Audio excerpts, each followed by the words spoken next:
are doing well and staying safe. Welcome back to yet another video of the Football Mania to bring you all the latest news and exciting content from the football world.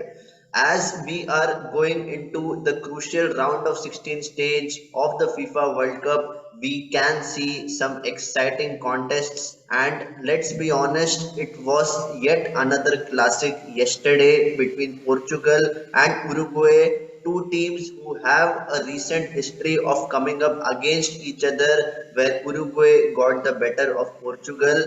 That was in the FIFA World Cup in 2018, and I just feel that every time these two teams meet, something has to happen in terms of fouls, red cards, or in terms of having a really cagey contest. And please, don't mistake me. I was really impressed by Cristiano Ronaldo's performance because he was instrumental in Portugal's run up into this fixture, and I was really confident about Portugal, especially because they made a few changes in the back line, and I felt that having Pepe's experience as the centre back at the age of 39 is a bit of a gamble, but Fernando Santos trusts his players, and obviously I was not expecting Otavio to miss out for this game. He started William Carvalho, and I just feel that in the balance of play, he did a decent job along with Ruben Neves.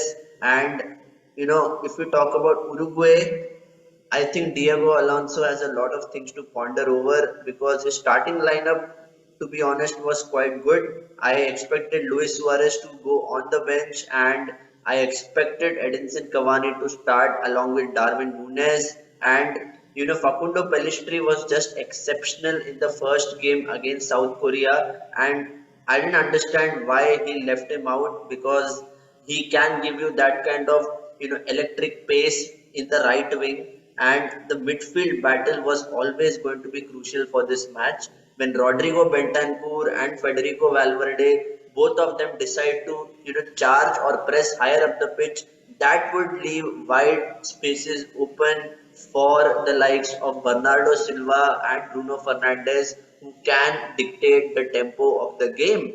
And in the first half, it was really cagey, to be honest. I never felt that Uruguay were in the game, and whenever they get the ball, it is just so depressing to watch them. With possession, they are just so vulnerable. They can't string even 5 6 passes together, and their entire build up play is destroyed. And credit to Portugal as well because they knew when to press.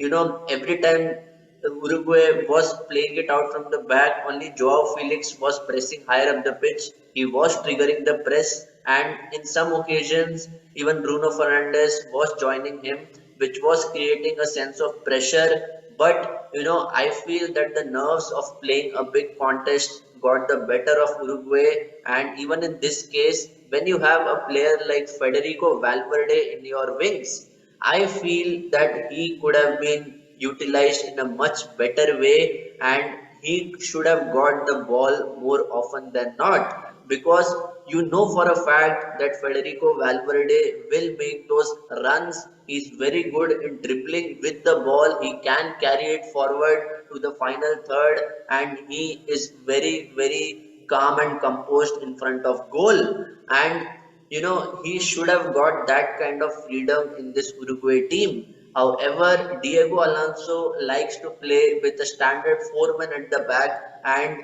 whenever they're building up the play, somehow Federico Valverde goes missing.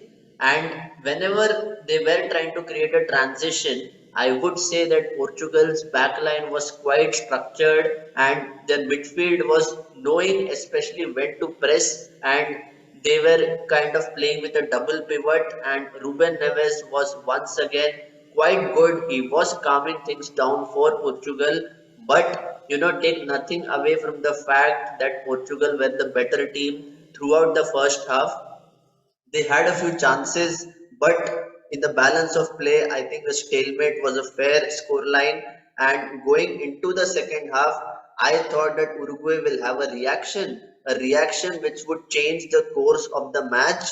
However, once again on the big stage, when it mattered most, Bruno Fernandes whips in a wonderful cross.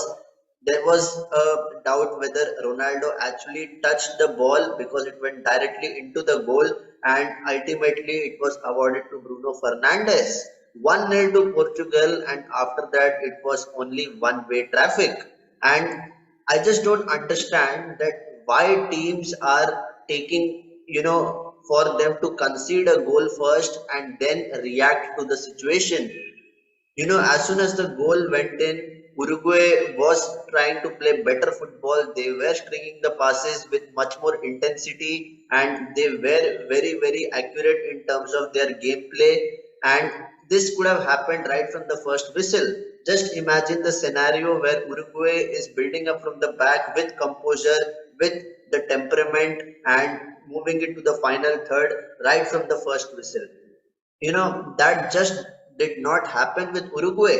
And I feel that this coach is still learning on the job. He's not so experienced that he knows the entire squad strengths. And I felt that he could have utilized Valverde in a much, much better way. And whenever Uruguay were coming forward, I felt that Portugal were very, very composed. They had a mid block which was difficult to beat. And once the substitutions for Uruguay came in, especially with Luis Suarez, I felt that they still have a chance. I think one of their players hit the post, which was quite unfortunate. And after that, we saw a very, very composed Portugal with the substitutions. They brought on Rafael Leao, Cristiano Ronaldo went to the bench, and also I feel that Bernardo Silva is very, very underrated. This guy knows when to press. This guy knows how to carry the ball, when to dribble, when to pass. His decision making has improved so much, working under Pep Guardiola at Manchester City. And we saw a glimpse of his brilliance in this game. All the headlines would be grabbed obviously by Bruno Fernandes, who, eventually scored from a penalty spot as well. But we have to give credit to Bernardo Silva and his importance for this Portugal team, because whenever he gets the ball, it is very simple. He tries to play it backwards or sideways, and sometimes whenever he has his head up, he knows that a player is going to make a run, and he completely drifts the defender out of position. And whenever you do that as a winger, you are creating an opportunity for your fullback to overlap and ensure that you can have a good cross into the box. So that was the entire strategy. I felt that Bernardo Silva was crucial, and his link up play with Joao Cancelo at times could have been better. But in the balance of play, I felt that 2-0 was a very fair scoreline. Bruno Fernandes could have had a hat trick in the end. He hit the post and he produced a wonderful save by the Uruguayan goalkeeper. But this means that Portugal have now qualified for the round of 16 with two consecutive wins, and all CR7 fans can be hopeful that their talisman, their main man, can still have a shout for winning the World Cup. And as far as Uruguay is concerned, well, they have to win that match against Ghana, and obviously everyone knows what happened. I guess in the 2010 World Cup when Uruguay faced Ghana, Luis Suarez grabbed the headlines, and I felt that this is revenge time for Ghana. So obviously all the pressure is on Uruguay. Things would be very different when you see that match, because Ghana would be pumped up. They know what is at stake, and even Uruguay will never give up. So guys, please let me know, what do you think about Portugal's performance? Do you think without their talisman sometimes can they do better? Do you think that Uruguay should have started with Luis Suarez for this match? And who do you think will ultimately qualify from this group along with Portugal? Will it be Ghana or will it be Uruguay? I would love to know your thoughts in the comment section. And if you like this video, please do me a favor, hit the like button and hit the subscribe button, because the Football Mania is going to bring you exciting content on a daily basis from the FIFA World Cup. So please stay tuned, and until next time, stay safe and take care.